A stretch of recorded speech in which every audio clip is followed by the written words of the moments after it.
Jirtu nagaa keessanii baga nagaan dhuftanii gara chaanaalii koo har'a viidiyoo gabaabaa ittiin deebi'ee dhufeera. Wanti hojjennu smuuzii kana argitanii isa hojjannaa blueberry isa jedhanii afaan Oromoffaatiin maal akka jedhamu hin beeku isa hojjannaa. Egaa akka argitanitti wanta nama barbaachisu asitti qopheessee dhiyeesseera. Isa dursa garuu warra jalqaba gara chaanaalii koo warra dhuftanii subscribe akka gootanii kabajaan siniin gaafadha. Amma gara jiru isaatti siniin indeema. Amma kana barbaachisu akka argitanitti kunooti ija mukaa kana blueberry jedhu afaan Ingiliziitiin inni na barbaachisa. Akkasumas muuzii kunooti akkas murmuree muuzii na barbaachisa. Isan qopheessee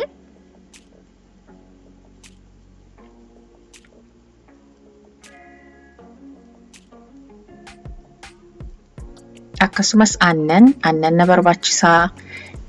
Talbaa kan akaamee kan daakame inni na barbaachisaa. Akkasumas burtukaana tokko cuunfeetanii cuunfaa isaan fayyadama. Isan godha. Akkasumas namni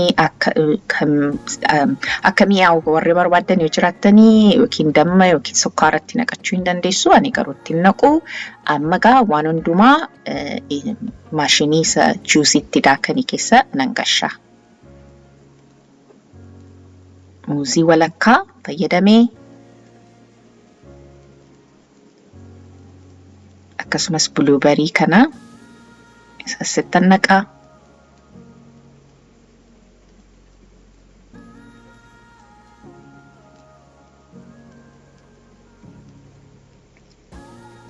Burtukaana san cuunfaa burtukaanii isatti naqa.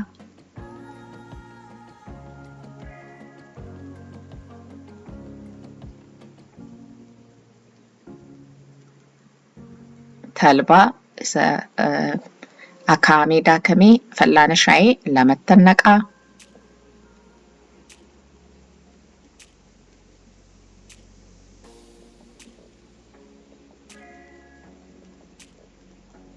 Isa booddee aannanitti naqa.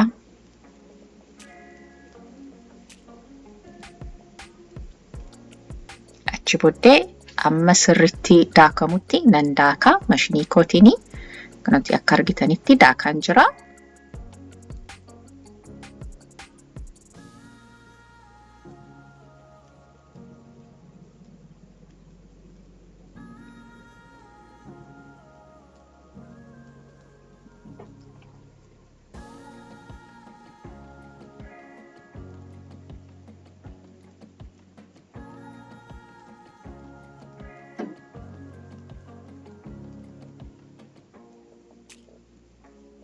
Amma qaqqabeera.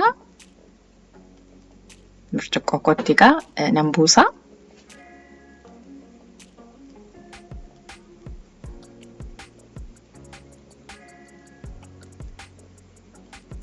Kunooti kana fakkaata. Egaa blueberryin kun vitamin C baay'ee qaba. Vitamin C immoo qaama keenyaa fi baay'ee nu barbaachisa. Dhukkubni akka nun qabanne godha yookiin immoo dhanna keenya keessa hin falma. Vitamin C yoo baay'ee nyaanne jechuudha. Egaa wanta kanaaf nu fayyada. Egaa hin jaallattu jedhee nan abdadha. Yoo jaallattan immoo laayikii, sheer, subscribe gochuu hin dagatina. Viidiyoo itti aanutti immoo ammoo laagarrutti ulfaadha isinin jedha. Bye.